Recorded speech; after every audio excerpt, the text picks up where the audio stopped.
Today, a technology specialist and a therapist talk about the pros and cons of AI. So, first point of contention here really is, let's start with the pros. Sure. Okay. Pros of AI for mental health. I think for my first thought is that specifically for people who have a hard time kind of like organizing themselves and organizing their thoughts, I think it can help a lot with executive functioning, which is a challenge for people usually who have ADHD or anything like that, because it can give you frameworks and systems. Okay, what do you mean by executive function? Executive function is tricky to explain because for people that don't have challenges with it, it's the stuff that you just do without thinking about it. It's you make your schedule, it's your admin tasks, you know to wake up at a certain time in the morning, you remember to eat 3 meals a day, you remember to drink water. Your brain kind of works in like a linear fashion. So you're saying AI could help with all of these stuff, with the organization, Day-to-day admin tasks. Okay, cool. And then any other pros you can think of? Maybe not. That's not off the top of my head. Fair enough. So guys, just quit using AI. It's rubbish. All right. What about some of the cons? I mean, actually, before we do that, I can think of There's probably more pros. Perhaps a couple of pros. Go ahead. Yeah, I think in terms of like how if you use it for creativity, I think it really helps, especially me when I'm really stuck with an idea or I fail to kind of form an idea. And in particular about mental health, I think, because I was using AI for a long time, and then I had, various health difficulties, whether that was when I was sick and I was working too hard and I felt compelled to use AI, and in particular Claude. And what I found really helpful was sort of using Claude to understand what I was going through at that time. On some level, obviously not entirely, but I was like I wrote all my notes down, how I was feeling, what I thought I was doing, and then used it to kind of digest what was actually happening. So that would be maybe the signs that I was starting to have some kind of burnout or like fatigue, things like context switching picked up. So I think it helped me a lot with understanding what the hell was going on, if I'm honest. So you're using Claude to help you to recover from using Claude too much?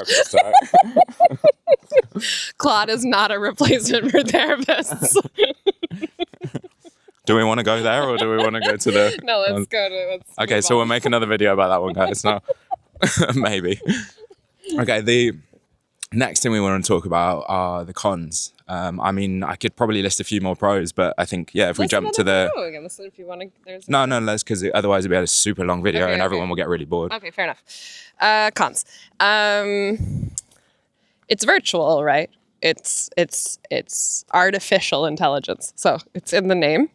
So it's interacting with you like a human would, in theory, but it's not a human, and it's not human connection. It's artificial. So one of my concerns is that you might, without realizing it, start to think that you're sufficiently replacing human connection with this contact. So guys, remember that AI is actually AI. It's like one key, and we joke about it a bit, but like it's super important. Like with the more pervasive it becomes, in what we use every day, and like the more general it becomes for us, the harder it's going to be to realize. I think, like for me, sorry to interrupt, but I just really realized that was the case. Like as much as a joke it is really important to understand, like it's still a model, it's a prediction model, guys, right? So you put in a word and it just predicts the next word. It's not a person. So I think from my perspective, and I'd love to get your thoughts on this, is like just remember that, and remember it's not a person, it is a prediction model that no matter how good it gets will still make bloody shitload of mistakes. Excuse my French, might have to delete that one, but it's gonna do that. Another con or Sure. More comment on that? How many cons we got? Like... I don't have them off the top. No, go for another. Okay. Yeah.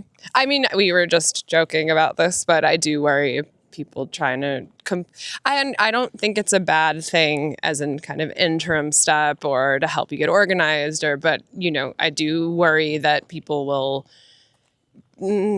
accidentally try to use it as a replacement for clinical support or because it's like it meets some of the criteria of what a therapist is meant to meet, right? It's non-judgmental, it's neutral, it's a lot of things that we try to be. Obviously, we're still humans, so.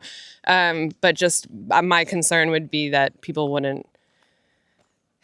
Maybe will think that that's enough support, but it's not necessarily enough support. So my immediate thought there was like, yeah, it's super valid. You don't want to use it 100% as a reliance on and a replacement for a professional per se, because then you're relying on a prediction model that's going to make stuff up and probably not have your best interest, and also the correct framework and empathy and training, specific training. Even if a general model will have a lot more information about everything, may not be able to exactly reference the correct intervention at that exact moment. So what I was wondering is like, is there a middle ground where like you would use it for certain things, but you wouldn't use it for other very specific things? Yeah, I think, for sure that, you and I have talked about this. You've showed me some things that you've come up with and some tools that you've developed. And I think I've even said, this would actually be really cool to use with a therapist, because a lot of something I'll have clients do sometimes is kind of track their behavior throughout the week, but we're not what's the word? Oh my God. Impartial observer of our own behavior, right? What does that mean? It means we're too close to ourselves. Okay. We can't see ourselves clearly. So maybe it would be just like an additional tool throughout the week if you can't do therapy every day to just get those little checks. But then at the end of the week, you're still going over the whole thing with your therapist, which I think is like the important bit. Makes sense. Yeah, I think we've done 2 pros and cons. I feel like we've got a lot more to talk about, honestly. But I do have a 10-minute time window on my Windows because Claude told me that, and I can't deviate from that. Goodness forbid we deviate from Claude's instructions. But guys, really interested to know what you think, and especially about the pros and cons of AI. So if you want to start a discussion here, like drop a pro or a con of AI in the comments below. And thank you very much for watching, guys. Bye-bye.